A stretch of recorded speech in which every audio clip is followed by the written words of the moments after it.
Hi, I'm Bruce Williams, host of Apply IPM. It's often said that everyone talks about the weather, but no one does anything about it. Well, in my 30 years of experience with the green industry, the same holds true with integrated pest management. Everybody talks about IPM, but few practice its application.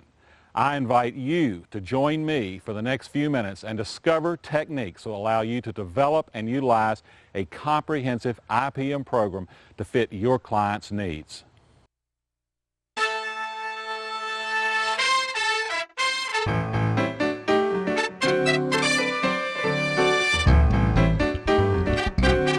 Okay, honey.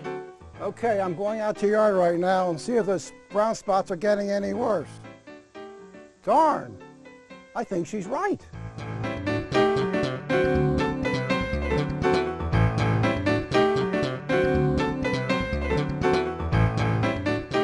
These spots are growing, and all my hard work in this lawn is going to the birds and to the bugs. Something's not right here. I wonder if Harry the head case next door has brown spots coming up in his lawn. He probably grew some weird new flower in this garden that contracted a disease that's spreading to my lawn. I'm going to see if he's around.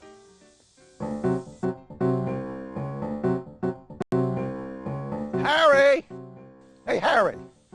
I've got some ugly looking brown spots spreading through my yard. Have you noticed anything in your garden or lawn?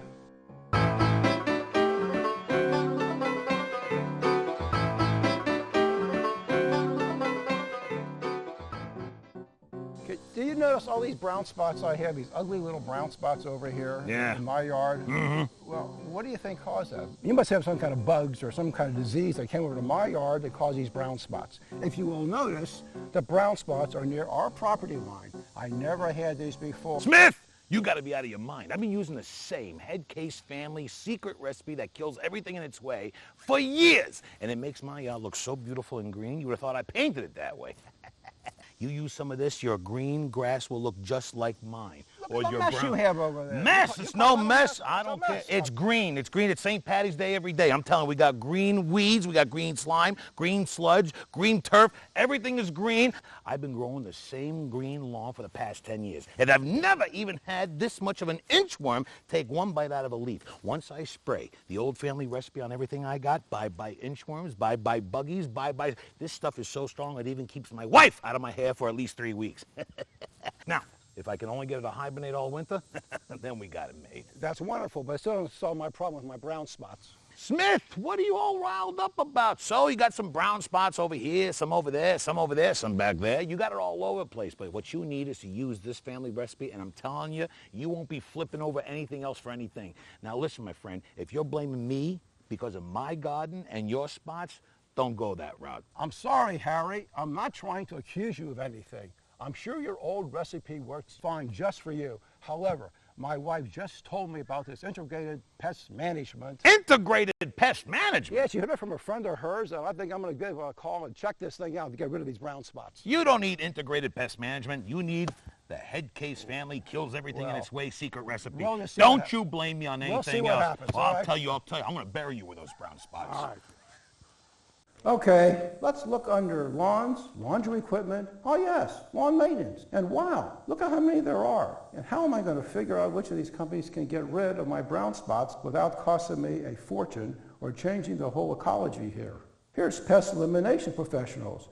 The ad says they can restore my brown spots to a healthy landscape. Let's see if I can call them and get them over here today.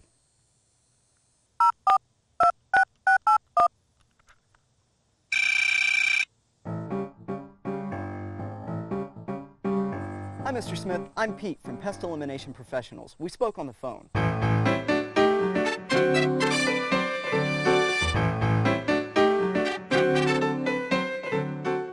I've only been with the company a short time, but we have a good reputation, so I'm sure we'll be able to fix your brown spots, guaranteed. Pete, you got to help me figure out what's eating away at my grass before it gets any worse. I already spoke to my neighbor, and he's going to have me by the neck if this stuff spreads. Yeah, I know what you mean about irate neighbors.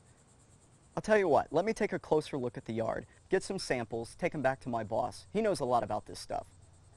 All right, Pete, but time is critical here. I don't want this to spread, or you know I'll be dead. My wife says she heard that pests can be controlled using IPM, But I don't know where to buy it. I promise we'll have an answer for you by tomorrow, and someone will be out here to take the proper measures. We'll have you fixed up in no time, Mr. Smith. And I'll look into this IPM thing. I'm counting on you, Pete. I sure hope my boss, Mr. Number Cruncher, knows what to use on this lawn. I've never seen a yard turn so bad so fast. Well, he'll know what to do.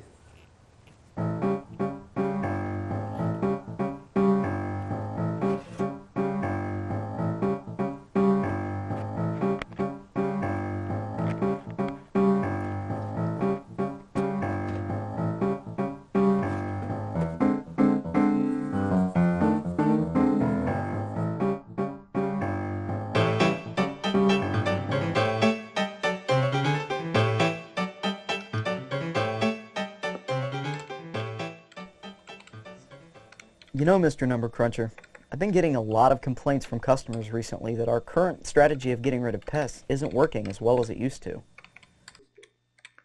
Well, I know, but I don't know what else to do.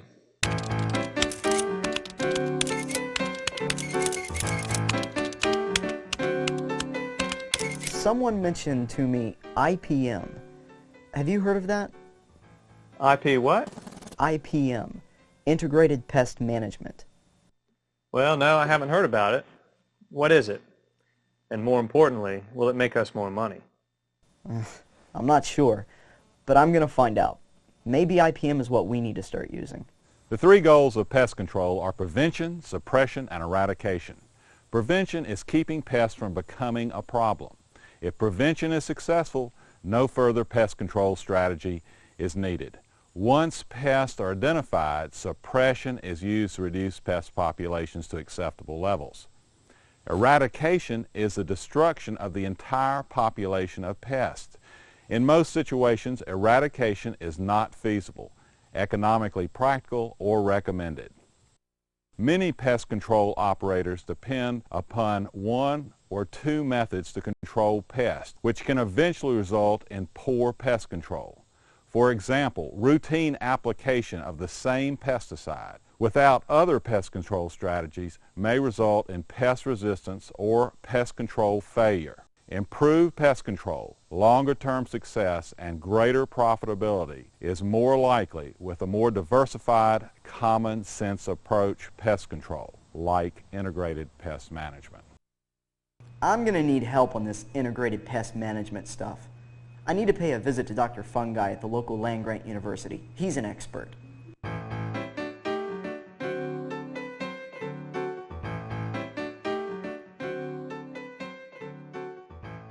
Dr. Fungi, can you tell me about IPM? Oh, IPM has many definitions. In fact, you might be surprised to know that 67 definitions have been published since 1959.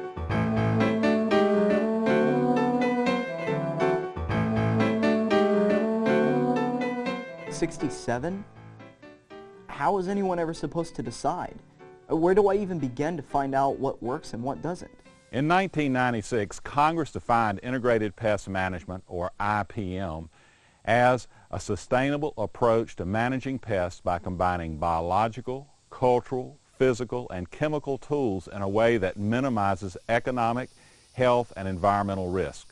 In recent years, the Environmental Protection Agency has expanded and modified the definition of IPM.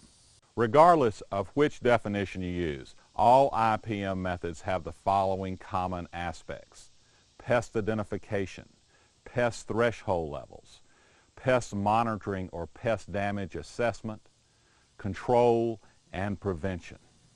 Wow, that sounds like a lot of information to organize. Well, it can be, but the benefits are numerous. And your company may be doing some aspects of IPM already. Let's go through it step by step. Okay. First, you want to have a written policy. You mean we should write down what we're doing in terms of pest control? That's right.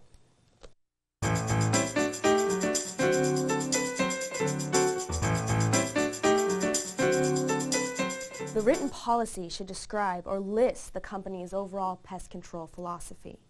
It should define integrated pest management and indicate how often your firm will monitor for pests. It should indicate how your company will identify the pests and what your pest threshold levels are. Is that all there is? Well, not quite. Your written policy should also briefly describe potential control options, commonly used control techniques, and how you would determine or measure success for your customer. Okay, but why should all this be written down? Because if you don't write it down, you open yourself up to legal liability. And one other thing is to be sure that your company follows this written policy. Okay, I've got it. First, we need to have a written policy. Next, we need to correctly identify pests. How do we do that? Consider the resources you will use to properly identify the problem pest. If the problem is small scale, common, and not extensive, then books or internet identification will often be sufficient to confirm pest identification. However, if the pest is new to you, widespread, or the control will be costly, then the cooperative extension, private consultants, or a land-grant university should be contacted for positive pest identification and control recommendations. Okay, I've got it. Now, let's see. Threshold levels. I've heard Mr. Number Cruncher talking about threshold levels, but I don't really know what it means. Oh, there are many different ways to do this. Consider the pest population threshold. University libraries typically have many published thresholds, but you can also have your company or the client set it. Or it can be set by looking at the number of fungal spots per leaf or insects per square foot, that kind of thing. Now, wait just a minute. Sometimes university thresholds are not realistic. Thresholds have to be set according to the client needs and the situation. Yes, it's critical that we use science, but the determination of realistic thresholds are ultimately set by state and federal law, client needs, and pest control operators. Oh, okay. And there's more. There's an aesthetic threshold. Do you mean how something looks? Right. When the beauty of a place is threatened. Now, wait, just a second. Aesthetic thresholds don't exist. I will admit that aesthetic thresholds can depend on personal taste and opinion. Right. Beauty, as we know, is in the eye of the beholder. So, could thresholds be based on cost of damage? That's absolutely right. When the potential cost of the damage will be greater than the cost to treat. Are there other ways these thresholds can be determined? The standards imposed by the client can also help determine thresholds. Threshold level are perhaps the most difficult hurdle to overcome in setting up an IPM program. Scientists often disagree on the numbers of pests that cause damage. Clients often want no visible pest. An objective assessment of pest populations can be expensive and time-consuming. If feasible, try to base pest threshold levels on land-grant university recommendations. I can see how complicated determining thresholds can be. Thank you, Dr. Fungi. I have a lot of work to do. Just remember, whatever you determine to be your threshold levels, be sure that you follow the guidelines and your client understands the intent and purpose of pest threshold levels. Some companies even include pest threshold levels in their contracts with clients. Hi, Dr. Fungi. I'm back. And I know I still have a lot to learn about how integrated pest management works. Oh, I know IPM. All right, Pete, what do you want to know? Well, I need some information about pest monitoring and assessment. For pest monitoring and assessment, figure out how often and who will be responsible for assessing pest levels. Will the property be evaluated every week, every month, or once a year? Also, what techniques will be used to determine pest populations and threshold levels? Different pests will require different assessment techniques. Enlist and educate clients in monitoring pest levels. I can recall the time we were trying to assess the red rogue river rot. All right. Along with this is the understanding that pest populations rise and fall with conditions, and that pests have natural enemies. I'm not sure what the natural enemy of the red rogue river rot is. You could even say that geography plays a role in how pests are controlled. Do you mean that lakes, rivers, and mountains can act as barriers to pests? Exactly. And for your IPM to be successful, you should know the climatic conditions that favor the pest. By monitoring environmental conditions, pest or disease outbreaks can often be predicted. For example, poor drainage and warm temperatures encourage many kinds of seedling wilt and root rot fungi. The appearance of some species of damaging insect can be predicted based upon temperature, rainfall, and wind patterns. Scientists are constantly improving computer programs that will help predict insect and disease outbreaks based upon environmental conditions. You should use predictive models where possible. Predictive models? What Dr. Fungi is talking about here is based on the disease triangle. For a disease to develop, 3 factors must be present: a susceptible host, the pathogen, and the right environmental conditions. By removal of the pathogen, or by making the host unavailable to the pathogen, or altering the environment, the disease will not develop. For example, plants can be selected that are genetically resistant to a disease. Fungicides work by preventing the fungus from entering or interacting with the host. Okay, so like if the red rogue river rot thrives in the heat and dies in the cold, but to survive, the red rogue river rot would also need... Precisely. Now to go on. I'm sure we should also know the pest life cycle and its hosts. That's another element, yes. And... All right, let me finish. You also need to know what shelter the pest uses. Sometimes removing the pest shelter can eliminate it without further control. Thanks for your help, Dr. Fungi. I'm beginning to get the picture. But I still have some questions about IPM strategy and how it works. That's fine. Let's go inside. Some of the common monitoring techniques for weed management include counting the number of weeds in a known area. This can be done with a hula hoop or by counting the weeds that intercept a line. Insects can be similarly monitored. In some cases, the mere presence of a pest or pest damage is sufficient reason to trigger pest control measures. Whew. This integrated pest management stuff seems like a lot of information. Oh, not really.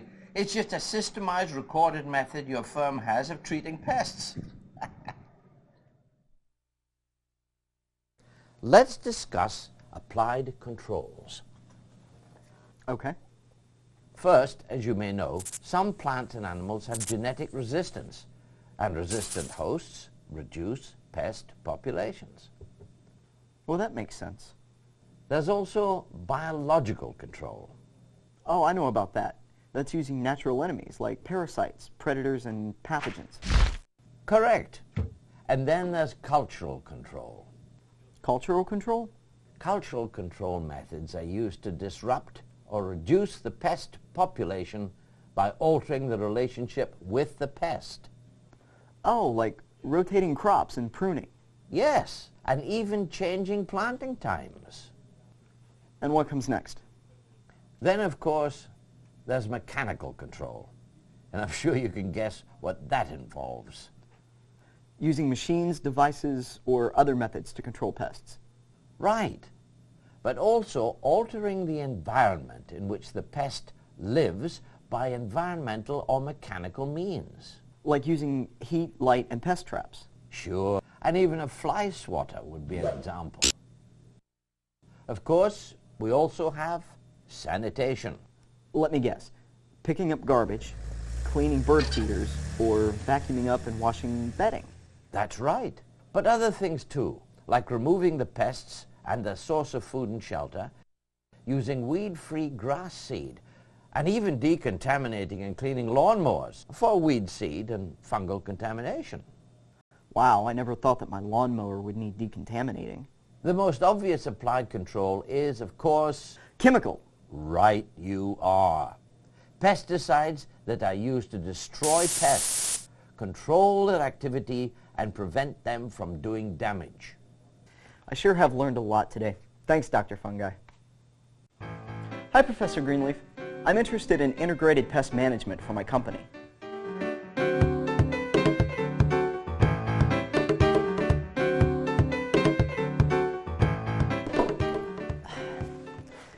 I'd like to learn a bit more on how to go about evaluating our pest control.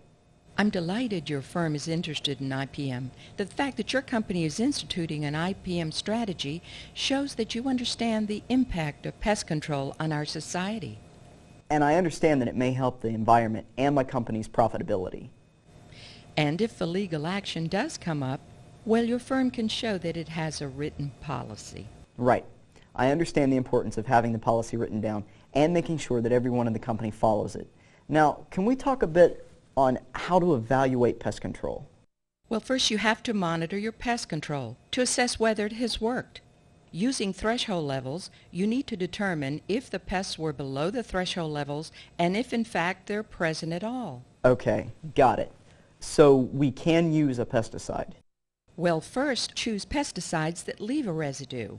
And second, be sure that you rotate pesticides of different chemical classes. And make sure that you try to choose pesticides that specifically target your pest. Thanks, Professor Greenleaf. I know I've got the information I need now to bring back to my company. Pesticides are an important tool in pest management. However, every time you use a pesticide, beneficial and target pests are killed, and resistant pests may survive and reproduce. This may occur when the same pesticide is repeatedly applied in the same location. To avoid losing pesticides, be sure to utilize all pest control strategies that fit the situation. Mr. Number Cruncher, I think that this integrated pest management thing will work. You do, huh? Well, how hard is it going to be? Because I don't want us to have to jump through a bunch of hoops. I've done a lot of research, and we are going to have to do a few things. But why should we change the way we operate? Well, for one thing, the public may have a better perception of our company. Which may lead to more clients. And we'll have better pest control efficiency. Which will save us money. We'll have less legal liability and less pressure from regulatory agencies and environmentalists. That would be nice. So this IPM will allow us to use more targeted pesticides, which besides making us more profitable, will have less negative impact on the environment.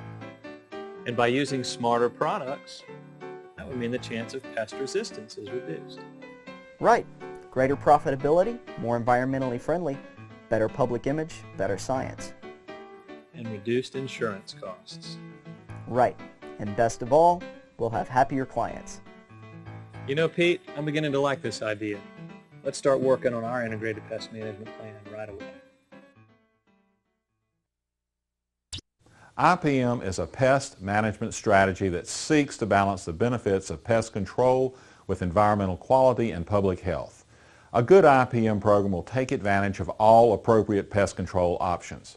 Preventing the pests from occurring is the first line of defense for control.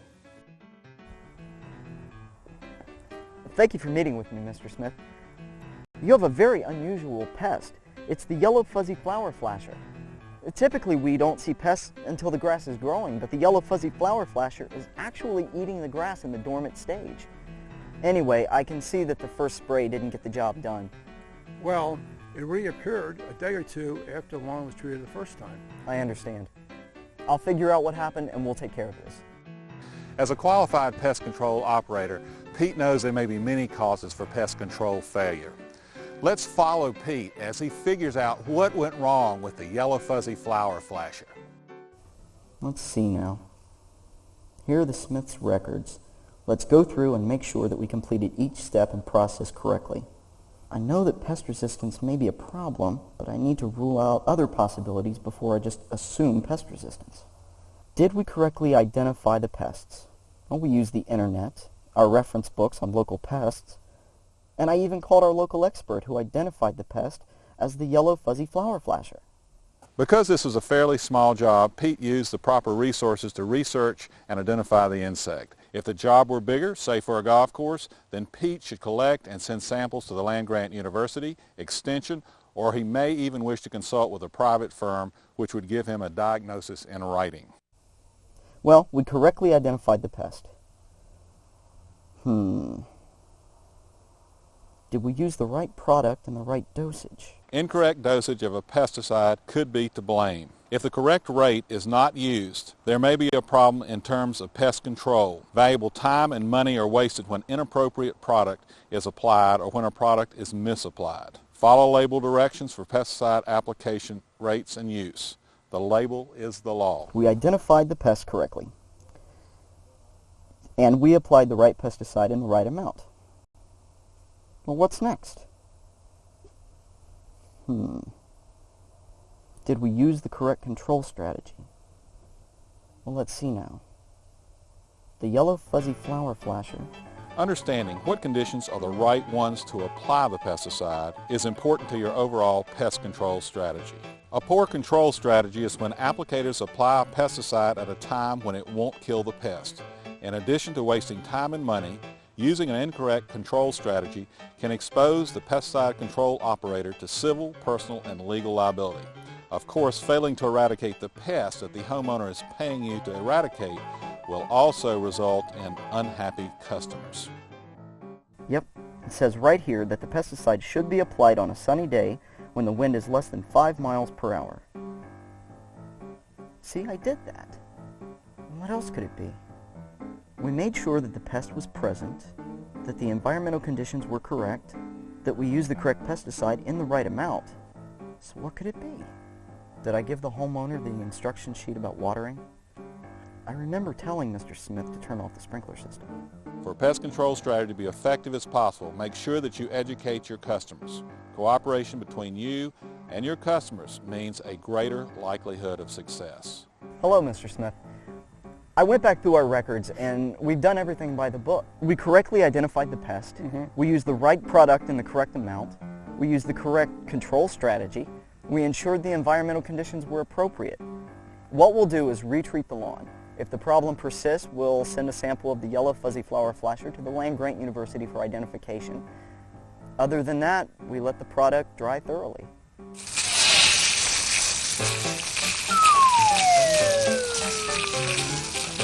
Pete understands that pest resistance could be a problem, but he rules out everything else before assuming that pest resistance is the culprit. If Pete had exhausted his options and wanted to test for pest resistance, he must enlist the help of experts. After gathering samples of the yellow fuzzy flower flasher, Pete would then send them to a land-grant university, which would determine if pest resistance was the case. I guess I forgot to turn the irrigation system off. That's okay, Mr. Smith. At least we identified the problem. Okay, we'll retreat the lawn, and you won't turn on the water until it's had a chance to dry thoroughly. Agreed? Agreed.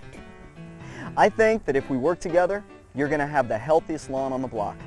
Whenever possible, get the homeowner involved in caring for his yard. That way you have a partner in pest control.